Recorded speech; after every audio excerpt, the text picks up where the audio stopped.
Hello. തുടരും എന്ന ചിത്രത്തിന്റെ ഏറ്റവും പുതിയ OTT സാറ്റലൈറ്റ് അപ്ഡേഷനാണ് ഇന്നൊരു വീഡിയോ ഭാഗത്ത് നോക്കാൻ പോകുന്നത്. വീഡിയോയിൽ മുൻപ് വീഡിയോ ലൈക്ക് ചെയ്യുക, ചാനൽ സബ്സ്ക്രൈബ് ചെയ്യുക. ഏപ്രിൽ മാസം അങ്ങോട്ട് ധാരാളം ചിത്രങ്ങൾ OTT റിലീസ് ചെയ്യും. നമ്മുടെ ചാനൽ ഭാഗം പരിശോധിച്ചാൽ നിങ്ങൾക്ക് ആ വീഡിയോയ്ക്ക് കാണാൻ വേണ്ടി സാധിക്കുന്നതായിരിക്കും.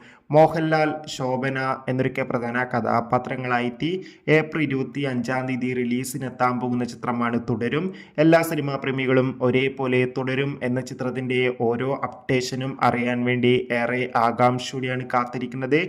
ഫൈനലി തുടരും എന്ന ചിത്രത്തിന്റെ അപ്ഡേഷൻ പുറത്തുവന്നിരിക്കുകയാണ്. ചിത്രത്തിന്റെ OTT സാറ്റലൈറ്റ് അപ്ഡേഷൻ വിറ്റുപോയിരിക്കുകയാണ്. ചിത്രത്തിന്റെ സാറ്റലൈറ്റ് അവകാശങ്ങൾ ഇപ്പോൾ ഏഷ്യാനെറ്റും OTT അവകാശങ്ങൾ ജിയോ ഹോട്ട്സ്റ്റാറും സ്വന്തമാക്കിയിട്ടുണ്ട്. എന്തായാലും കാത്തിരിക്കാം തുടരും എന്ന ചിത്രത്തിന്റെ കൂടുതൽ അപ്ഡേഷൻ അറിയാൻ വേണ്ടി. ഈ വരുന്ന ഏപ്രിൽ മാസം ഇനി അങ്ങോട്ട് ധാരാളം ചിത്രങ്ങൾ OTT റിലീസ് ചെയ്യാൻ പോവുകയാണ്. നമ്മുടെ ചാനൽ ഭാഗം പരിശോധിച്ചാൽ നിങ്ങൾക്ക് ആ വീഡിയോയ്ക്ക് കാണാൻ വേണ്ടി സാധിക്കും. കാണുക. ബൈ.